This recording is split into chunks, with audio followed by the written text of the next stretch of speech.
कधी लपून राहत नाही, कितीही प्रयत्न केला तरीही कायद्यापासून गुन्हेगार वाचू शकणार नाही, कितीही चॅप्टर असलं तरीही गुन्हेगारांच्या हाती पडतील बेड्या. फक्त तुम्ही राहा सावध, प्रत्येक क्षणी क्राईम टाइम, गुन्ह्यांचा पर्दाफाश.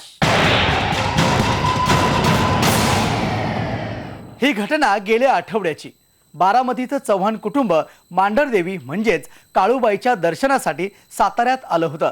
दर्शन घेतल्यानंतर त्यांना अस्वस्थ वाटू लागलं. यानंतर त्यांना उलट्यांचा त्रासही झाला, म्हणून त्यांना रुग्णालयात नेण्यात आलं. मात्र या दरम्यान स्वप्नील चव्हाणचा मृत्यू झाला. या प्रकरणाच्या मुळाशी गेल्यानंतर जे समोर आलं ते धक्कादायक होतं. मांढरदेवी देवस्थान, वाई, सातारा.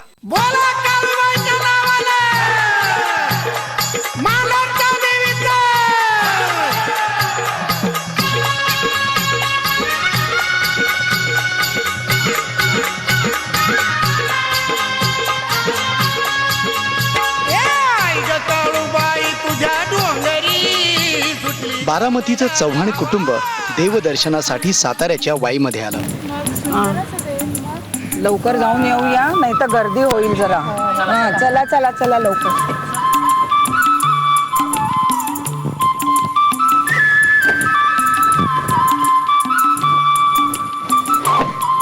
दादा प्रसाद घे. आई प्रसाद घे. अरे चला लवकर. अगं आजी जमतंय ना? हो हो चल चल. खूप मस्त आहे ना. पप्पा आले तर बरं झालं असतं. हो अगं, त्यांना पण काम नेहमी, काय करायचं. चला. काम आहे. अरे बाळा, त्याचं काम होतं तरी होईल रे बाबा, म्हणून ते नाही आले. चला. आई प्रसाद घे ना. हो हो घेऊया ना. ताई ओटी वगैरे घ्या देवीची. देवीला घालणारी ओटी घ्या. किती? ते ओटी तुमचं पूर्ण ताट 101 रुपयाचे. नीट घे ग सगळं. हो हो. तुम्ही सावकाश या आई. हो हो हो मी येते, तुम्ही चला चला चला. अरे किती गर्दी, लवकर दर्शन घेऊया. चला तर खरं पुढे. अरे दादा, दर्शनाच्या आधी प्रसाद घ्यायचा आहे ना, बाबांनी सांगितलं ना तुला. लक्षात ठेवा प्रसाद. हे घ्या सगळ्यांनी घ्या. पाणी प्या नंतर. हो हो. आई घ्या. सांडू नको रे खाली. काळूबाईच्या नावानं. आई पण.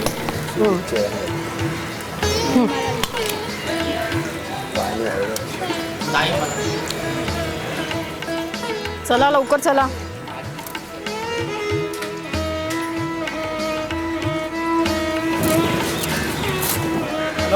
चला दा लवकर चला.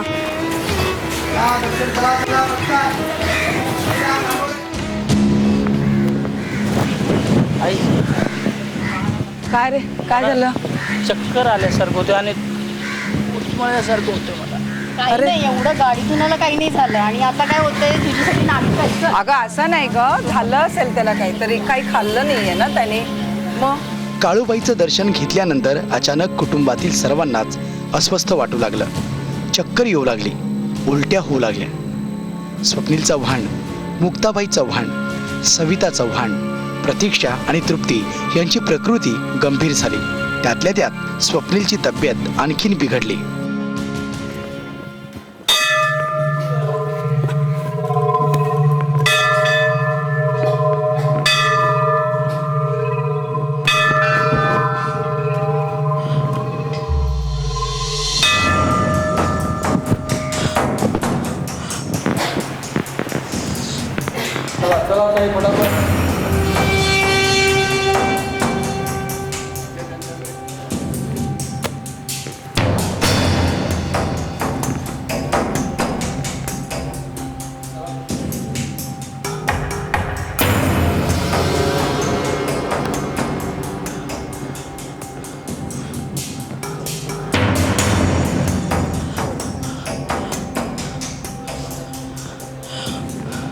अगं असं कसं तरी वाटतंय ग. असून दे, थांबा. पाणी घे, पाणी पाणी पी जरा, बघू बरं वाटेल. चल चल चल. अरे काय होतंय? अरे सांभाळून दादा. अरे अरे अरे अरे अरे अरे अरे अरे काय होतंय काय? डॉक्टरला बोलवा. पाणी घे पाणी. अरे बोलू ड्रायव्हरला बोलू. ड्रायव्हरला बोलून दे. चल गाडी. अरे अरे अरे दादा काय होतंय? हो बरं वाटेल. हो बोलो. घाबरलेल्या कुटुंबियांनी सोबत नेलेल्या स्कॉर्पिओचा चालक भीमसेन जाधव याला बोलावून घेतलं. चला बोलव. अरे चल घेऊन चल लवकर डॉक्टरकडे. घेऊन चल. अरे चला चल लवकर. अरे आजी उठ. ऐक ना. मला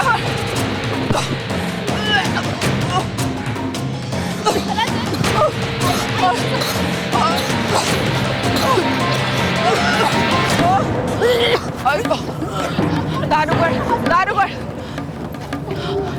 अरे गाडीचा इकडनं जाऊ चल.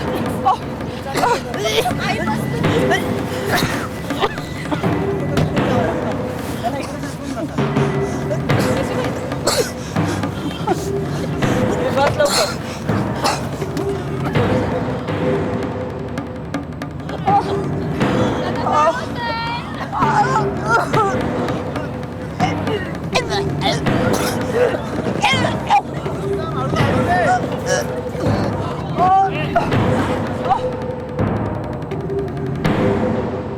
सव्वीस तारखेला सकाळी 11:30 वाजता निघाले आणि दुपारी 2:30 वाजता मातादेवीला पोहोचले. 3 वाजता साधारणपणे त्यांनी दर्शन घेतलं, औषध घेतलं, थांबले आणि नंतर दर्शन घेतलं.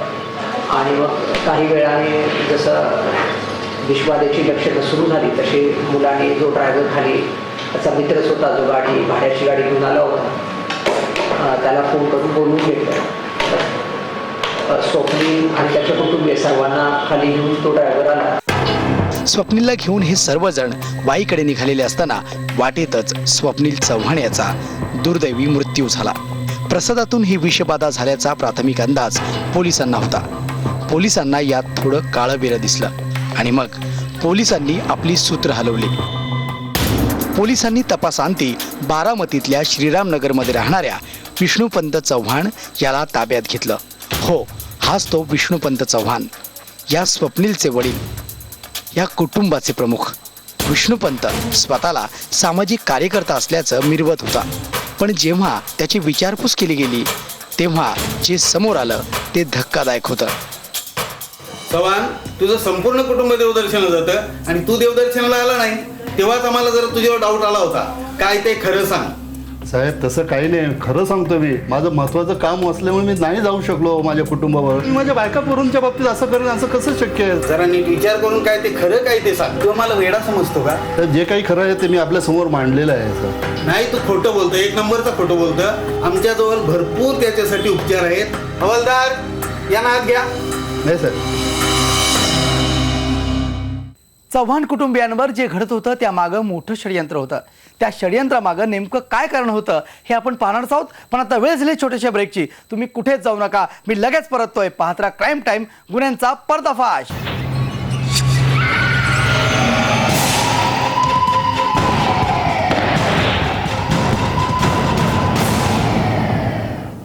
अंधश्रद्धा आणि विकृती या दोन्ही गोष्टीने वेढलेल्या विष्णुपंत चव्हाण यांनी मग एक आसुरी निर्णय घेतला. ज्या आसुरी निर्णयानं त्यांच्या कुटुंबियावर मृत्यूनं तांडव केलं.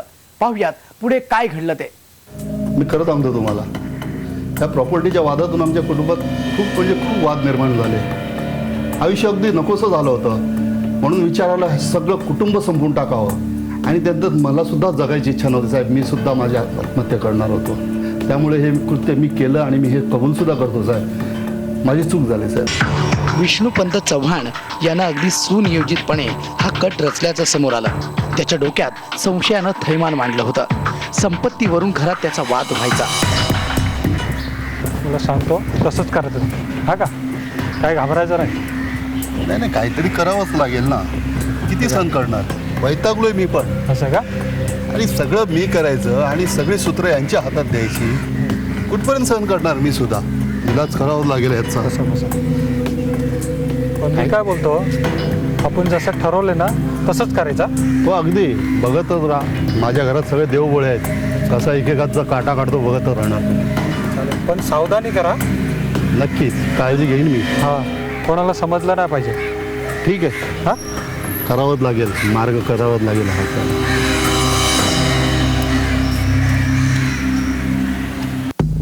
अशीही माहिती मिळते की एका मित्राच्या मदतीनं तो भोंदू बाबाकडेही जात होता आणि त्याच्या सांगण्यावरनं त्यानं हे कृत्य केलंय.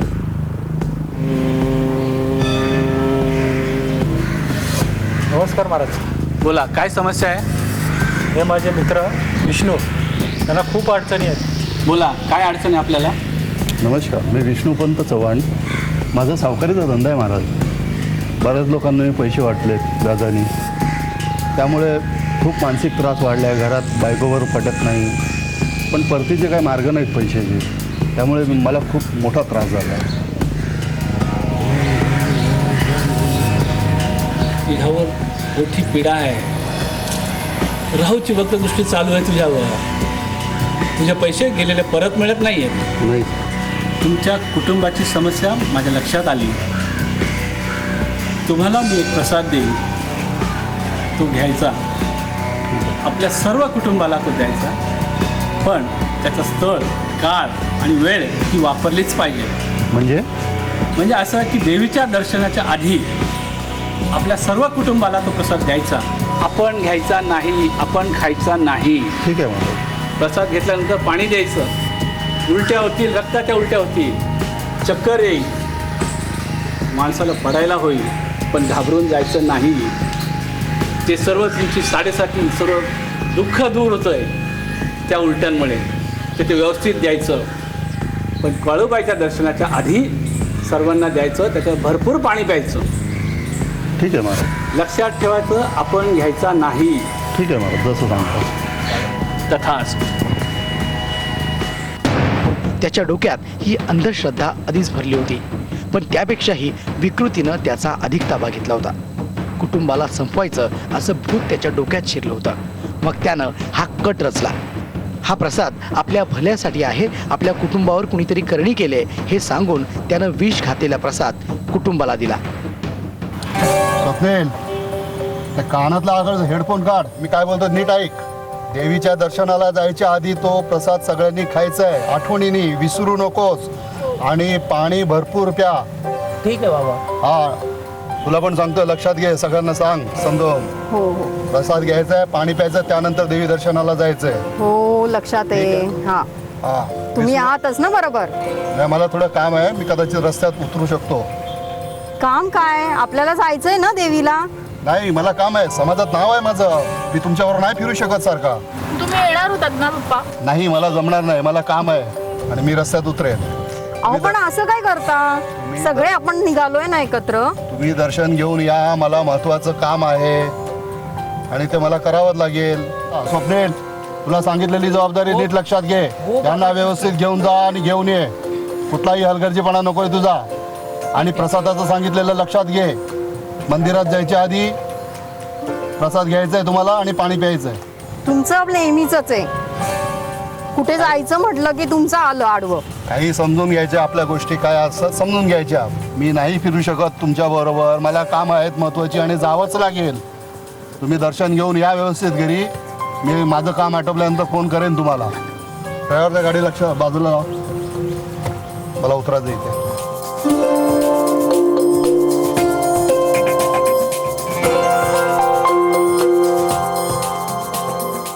परत कधी येणार?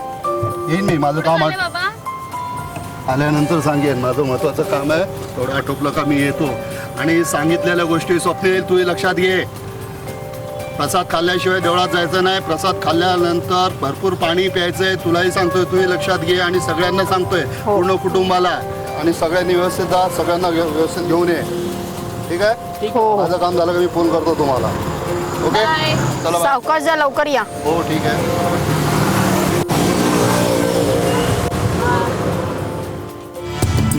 आपण यांच्या सोबत असलो तर कुटुंबियांना संशय येईल, म्हणून त्यानं बारामतीत महत्वाचं काम असल्याचं सांगून तिथून पळ काढला. कुटुंबावर झालेली करणी संपावी यासाठी प्रसाद देत असल्याचं सांगून दर्शनानंतर ते घेण्याचे बजावले होते. त्याप्रमाणे मांढरदेवीच्या दर्शनानंतर मुलगा स्वप्नील, आई मुक्ताबाई, पत्नी सविता, मुली प्रतीक्षा आणि तृप्ती यांनी हे औषध घेतलं. त्यानंतर काही वेळातच स्वप्नीलला उलट्यांचा त्रास सुरू झाला. स्वप्नील नंतर सर्वांनाच उलट्यांचा त्रास आणि अस्वस्थ वाटू लागलं. त्यामुळे त्यांनी वाईतल्या खाजगी रुग्णालयात धाव घेतली. डॉक्टरांनी तपासणी केल्यानंतर प्रतीक्षा वगळता सर्वांनाच साताऱ्यातल्या जिल्हा रुग्णालयात दाखल करण्यात आलं. या घटनेची माहिती समजल्यानंतर बारामतीतल्या अनेकांनी सातारा वाई इथं जाऊन परिस्थितीची माहिती घेतली. दरम्यान विष्णुपंत चव्हाण याच्या एका मुलीनं आपल्या पित्यानंच आपल्याला प्रसाद दिल्याचं सांगितलं होतं. ते सर्वांनी प्राशन केल्याची माहितीही तिने दिली. त्यामुळे या प्रकरणातील गुंतागुंत अधिकच वाढत चालली होती. रात्री उशिरा वाई पोलिसांनी विष्णुपंत चव्हाण याला ताब्यात घेऊन चौकशी केली. एका भोंदूबाबाच्या सांगण्यावरून हे कृत्य केल्याचंही त्यानं पोलिसांना सांगितलं. त्यानुसार वाई पोलिसांनी विष्णुपंत चव्हाण आणि एका अज्ञात आरोपी विरोधात खुनाचा प्रयत्न केल्याचा तसंच जादूटोणा विरोधी कायद्यानुसार गुन्हा दाखल करून अटक केली आहे. बारामतीहून जितेंद्र जाधवसह तुषार तपासे, IBN लोकमत, सातारा.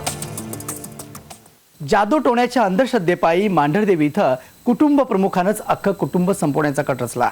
फक्त अंतर्गत कलह याला कारणीभूत नाहीये. यामध्ये एका भोंदूबाबाच्या नादी लागून आपल्या घरावर कुणीतरी करणी केले आणि ती करणी काढण्यासाठी आपल्याला हे औषध प्राशन केलं पाहिजे. त्यामुळं आपल्या मागच्या कटकटी, आपल्या मागच्या अडचणी सगळ्या निघून जातील असं त्या भोंदूबाबानं विष्णुपंत चव्हाण याला सांगितलं आणि चव्हाणनं तेच आपल्या डोक्यात घेतलं. भोंदूबाबाच्या नादानं आणि स्वतःच्या विकृतीनं विष्णुपंत चव्हाणनं हा मृत्यूचा तांडव सगळ्यांसमोर ठेवला. पण तो हे विसरला होता की गुन्हा कधीही लपून राहत नाही.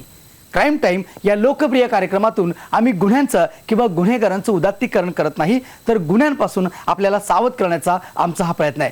कारण आपण जिथं असतो तिथं आजूबाजूलाच गुन्हा वापरत असतो. ऐन मौका शोधून गुन्हा घडत असतो. म्हणून काही आढळलं संशयास्पद, पोलिसांना कळवावी दिक्कत. आजच्या भागात इथेच थांबतोय. सावध राहा प्रत्यक्षाने, पाहत राहा क्राईम टाईम, गुन्ह्यांचा पर्दाफाश.